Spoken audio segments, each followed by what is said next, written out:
হাজাৰ হাজাৰ বিদেশী নাগৰিকৰ নাম প্ৰকাশ পাইছিল। তাৰ পিছতেই আৰম্ভ হৈছিল অসম। পুনৰ আসন গ্ৰহণ কৰিবৰ বাবে অনুৰোধ জনাইছো।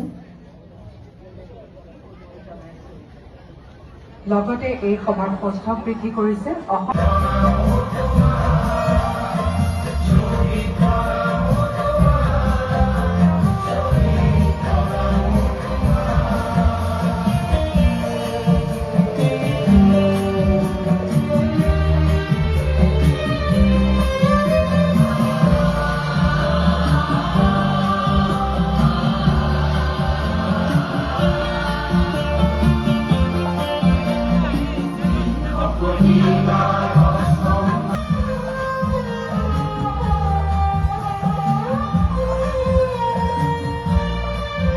আজিৰ 10 ডিচেম্বৰ তাৰিখটো শ্বহীদ দিৱস হিচাপে পালন কৰি অহা হৈছে।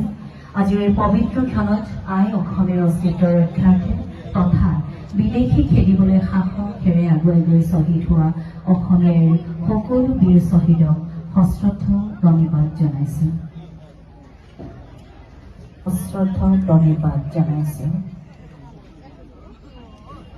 শ্বহীদ ফণীধৰ গোহাঁই, শ্বহীদ অকণঞ্জলি জ্ঞাপন কৰিবৰ বাবে আমি অনুৰোধ জনাইছো।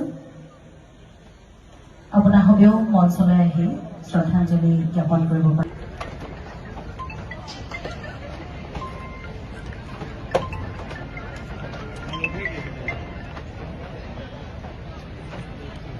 এয়া বীৰ শ্বহীদৰ প্ৰতি গভীৰ শ্ৰদ্ধাঞ্জলি জ্ঞাপন কৰিছে সন্মানীয় মুখ্য অতিথি মহোদয়ৰ লগতে বিশিষ্ট ব্যক্তিসকলে। হে শ্বহীদ প্ৰণামো তোমাৰ, লোহিতৰ পাৰৰে তুমি ডেকা ল'ৰা।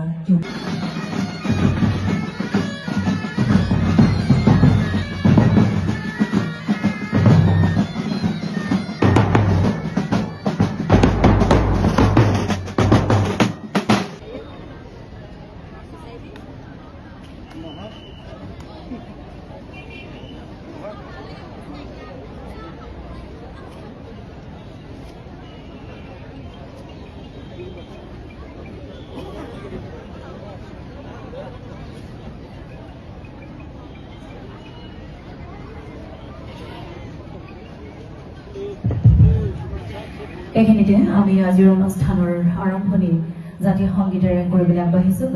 গোট খাই আছে, গতিকে সকলোকে খেলপথাৰলৈ আহি খালী আসনসমূহ গ্ৰহণ কৰিবৰ বাবে বিনম্ৰতাৰে অনুৰোধ জনাইছো।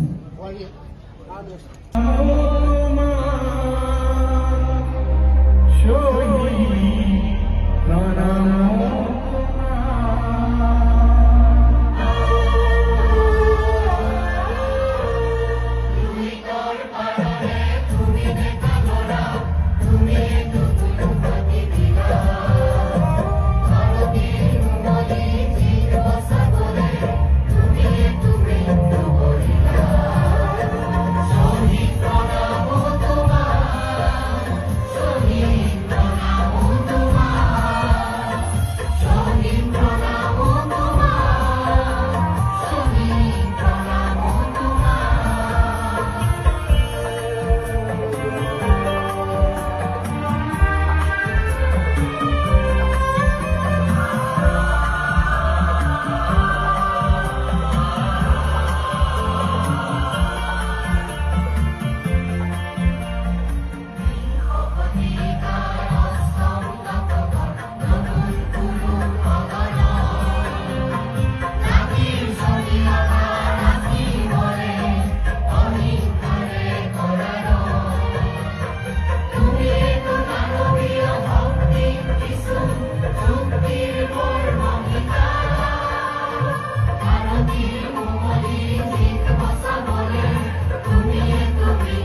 মোৰ নাম নীলেশ্বৰ গগৈ, শ্বহীদ ভদেশ্বৰ গগৈ।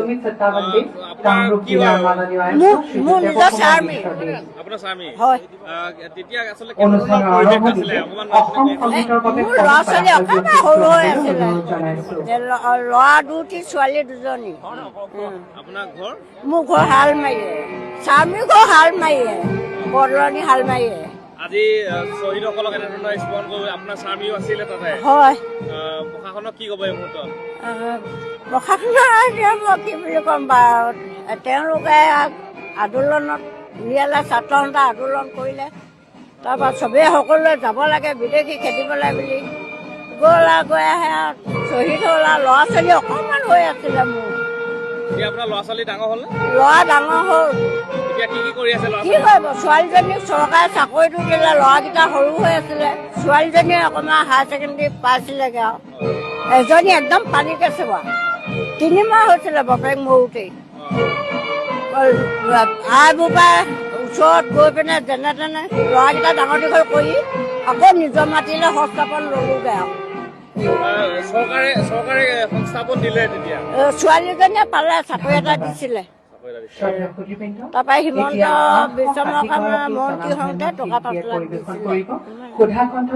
কৈছিলে আমি শ্বহীদ নাপাহৰো, নাতি পুতি দিনলৈকে আমি চাম এইবুলি কৈছিলে। এতিয়া কিন্তু চোৱা নাই। এতিয়া কিবা দাবী জনাব নেকি, কিবা আহ্বান জনাব নেকি চৰকাৰক? জনাব লাগে। এতিয়া নাতি পুতিলে দিম বুলিছিলে, এতিয়া বাপেকহঁতৰ চাকৰি ল'বলৈ দিন নাই, বাপেকহঁতৰ ভয়ে গ'ল। এতিয়া নাতি পুতি হায়াৰ ছেকেণ্ডেৰী এইবাৰ ফাইনেল দিব, কিবা এটাতো পালে আমি ভাল পাম। 2টা 3টা পৰিয়াল কৰিবলৈ, ডাঙৰটো একোৱেই নাই। হ'ব মই নলগাকৈ তেওঁলোকে আমাক চাওক 2025 ই অসমৰ ইতিহাসত এটা স্মৰণীয় দিন হৈ ৰ'ব। অন্য শ্বহীদ দিৱসতকৈ, অন্য বছৰৰ শ্বহীদ দিৱসতকৈ এই বছৰ ব্যতিক্ৰম এইটোৱেই। প্ৰায় 170 কোটি টকা ব্যয় সাপেক্ষে গুৱাহাটীৰ বৰাক গাঁৱত নিৰ্মাণ কৰা শ্বহীদ যি স্মাৰক ক্ষেত্ৰ, তাৰ আজি শুভ উদ্বোধন কৰিলে। আৰু সেই শুভ উদ্বোধনী অনুষ্ঠান আমি ধেমাজিৰ পৰাও প্ৰায় 10,000 মানুহ সমবেত হৈ আমি মাননীয় মুখ্যমন্ত্ৰীৰ ভাষণ, আমি সৰ্বানন্দ সোণোৱাল ডাঙৰীয়াৰ ভাষণ, অতুল বৰাৰ ভাষণ আমি ইয়াৰ পৰাই শুনিলোঁ। আৰু আমি ইয়াতো শ্বহীদ প্ৰণামো তোমাক এই গীতটি সমস্বৰে গাই এই 860গৰাকী শ্বহীদলৈ আমাৰ শ্ৰদ্ধাঞ্জলি জ্ঞাপন কৰিছোঁ।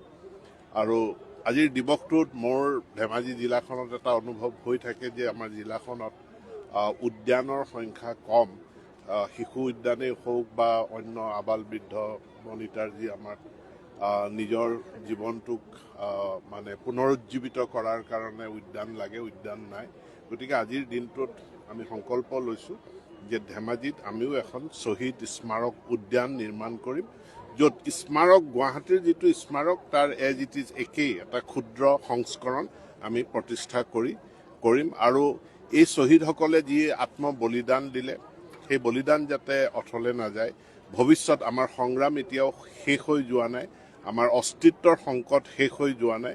গতিকে আমাৰ সংগ্ৰামক উজ্জীৱিত কৰি ৰখাৰ কাৰণে এই শ্বহীদসকল সদায়ে আমাৰ কাৰণে যাতে স্মাৰক হৈ ৰয়, তেওঁলোকে যাতে আমাক সোঁৱৰাই থাকে, সকীয়াই থাকে, সেইটোকে মই কামনা কৰিছোঁ। ধেমাজিৰ যিসকল শ্বহীদৰ পৰিয়াল আছে তেওঁলোকে ইয়াত অংশগ্ৰহণ কৰিছে। ধেমাজিৰ আমি তেওঁলোকৰ কাৰণেও আমি সুকীয়াকৈ আমি শ্ৰদ্ধাঞ্জলি জ্ঞাপন কৰিছোঁ। আৰু তেওঁলোকৰ আবক্ষ মূৰ্তি গুৱাহাটীততো থাকিবই, কিন্তু আমাৰ ধেমাজিৰ শ্বহীদসকলৰ আবক্ষ মূৰ্তিও আমি যিখন পৰিকল্পনা কৰিছোঁ এখন শ্বহীদ উদ্যান, তাত তেওঁলোকৰ আবক্ষ মূৰ্তি থাকে।